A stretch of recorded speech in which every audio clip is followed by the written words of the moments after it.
Good afternoon. Sharon and Kim did a great job, I think, in setting up what's relevant in continuing education to the architectural community today. Certainly, Kim shared a lot of ideas about how to create that excellent content. As the, let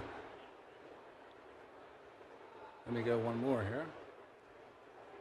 As the business person, let's say, in the crowd, what I want to talk for about 10 minutes about is why does continuing education make sense from a business point of view? And we're going to talk a little bit about that. Maybe before we get into this, just a quick show of hands. How many folks out there are responsible for creating continuing education content or marketing it there for their companies?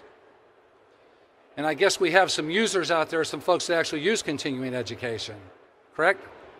So what we want to try and talk about today is how do we leverage continuing education? How do we add continuing education to an integrated marketing program? How do we take the excellent content and how do we maximize that investment to create quality leads for our sales team, for our reps in the field, is giving them a good reason to go in and get that face-to-face with architects that we all strive for. Now, as marketers in the room, I know one of our favorite topics is who likes to get in the room with the marketing and sales team and put them together and have a conversation about what a qualified lead is. I know we love to be in that room with the Pipitone group because we get a lot of consensus on what a qualified lead is. But the fact of the matter is, as marketers, what our job is to get input from the field sales force, from our manufacturers' reps, and ultimately from the end user as to what a qualified lead truly is. So what we need to do is we need to provide better marketing support for the sales team. We need to improve the lead quality and shorten the sales cycle. Listen, we all have a limited sales team. We have limited reps in the field. So what we have to do is we have to think about how to better qualify those leads and give them to the reps, give them to the sales team when the architect is ready to see them. So we have to enhance the lead management. Another thing that we have to do in the whole process of lead generation and lead qualification is we have to manage our brand and our message, because if we don't do it and we allow our sales team and our reps to do it, by the time they're talking to an architect, I'm never quite sure they're really talking about the company that we're trying to represent, because you lose that unless you give them tools to control that message. What we have to do is we have to talk today about marketing and sales return on investment. There's a lot of ways for manufacturers to go to market today, and we want to talk to you why continuing education is a good component of that and how continuing education can really enhance the buyer experience.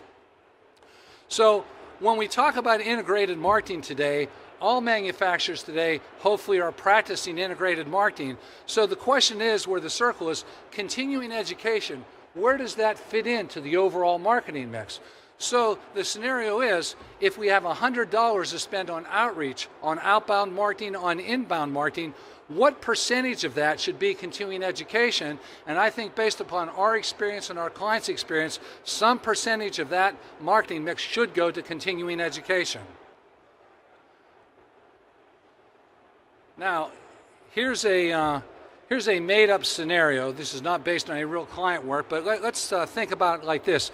As Kim said in her presentation, maybe the best way to really use continuing education is a combination of lunch and learns that our sales team and our manufacturers reps, our architectural reps are doing to the architects, and there's also a combination of doing them online.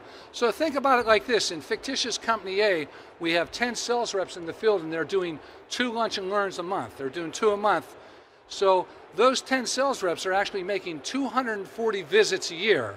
And let's assume that in those 240 visits, we're talking to 15 architects at one time. So what happens is we're talking to 3,600 architects face to face. And if you think about the cost of sales a day, if you think about the sales rep going on the sales call, flying, staying overnight, providing lunches for the lunch and learn, it costs us about $1,000 to put on a lunch and learn. So these 10 sales reps, this is always exciting, they just spent $240,000 on continuing education to get in front of architectural firms. That's a pretty big investment in continuing education. At the same time, again, to Kim's point, we don't have a large enough sales force to reach the entire universe, so we host courses online. And when we host courses online, maybe we get about 125 course takers a month, and so we get about 1,500 over the year, and an average cost to host online, let's say, is $10,000. So the trick is, we've invested $250,000, $250,000 in continuing education. What are you doing? What can you do with those 41 architect contacts, if you will? So hopefully today, we've all made it to the point that we have a database. Albeit, we talk with a lot of companies, and the state of the database is always in flux, but let's assume that we have a database. So what we really want to do is we want to get those names into an existing database, and then we want to begin to learn more about that prospect, about the architect. Not only do we want to know their name, their company, and their email address so we can begin to communicate with them, but we might want to know what products they specify.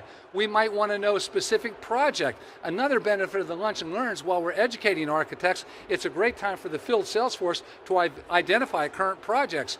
In fact, in truth be told, that in those 240 visits that our sales team's making, if we find 5 projects and we close 2 out of 5, that probably just paid for the continuing education in itself without any of this. But what we want to do is we want the names to come into a database, and then we want to start to communicate with those databases in a very effective way.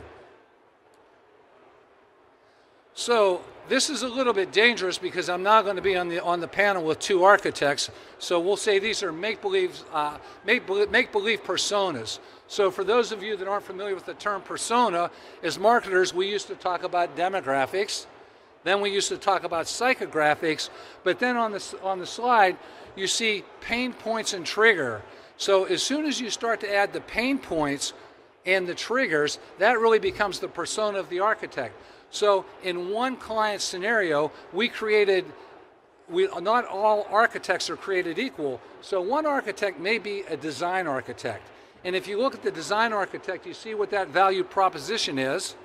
You see what their demographics and psychographics look like. And then you see what their goals are. As marketers, we have to understand how we can make the architect's life easier, how we can help them attain their goals, and ultimately, you have to look at their pain points. What do they have time to do? What don't they have time to do? What can we do to help them? And then there's certain triggers, if you will, in the life of a design architect is when we, as manufacturers, we as their support team in the back office can add more value. So a little bit about the design architect. On the flip side is the design architects go out and they bring the project to life, they bring the vision, they bring the owner's vision to life. Then we have another type of architect within the firm called a project architect.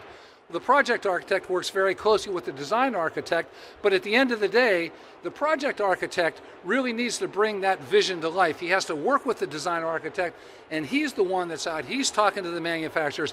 He's doing CAD files. He's doing BIM files. He's downloading specs. He's doing all the back office work. So when we think about the persona, if you will, of the project architect, his or her pain points are much different, and the triggers that happen there are much different than the design architect. So all architects are not created equal. So today we have the advantage of a lot of technology and marketing automation to help us.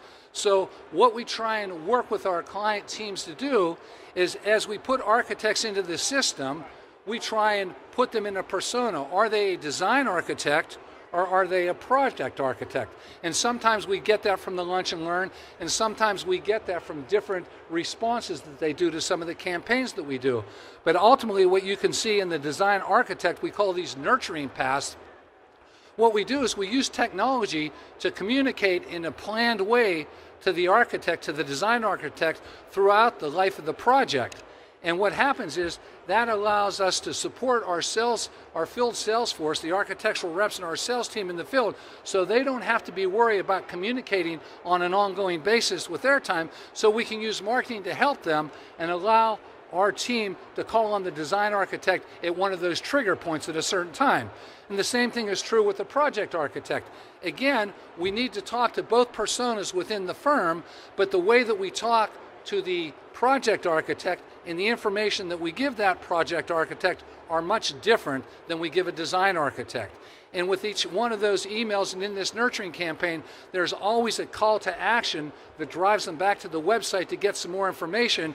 And after they take certain actions, if you will, on the website, then we're able to turn them over to our sales team in a more qualified way. So one example that Rob, that's going to be in the panel from PPG, allowed us to use just one quick campaign.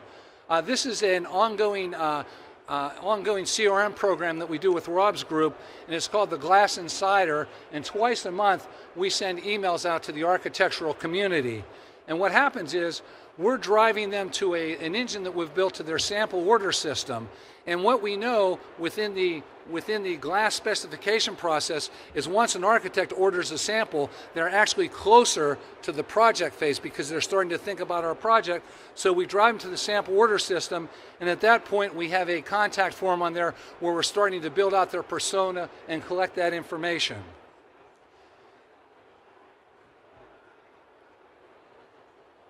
It's sane. So finally, having gone through all this, having understand the different types of personas within the architectural community and nurturing them, it's our job as marketers to work with you to manage that return on marketing investment. And we do that from the top of the funnel. We do that through print advertising. We do that through PR placements, through trade shows like this.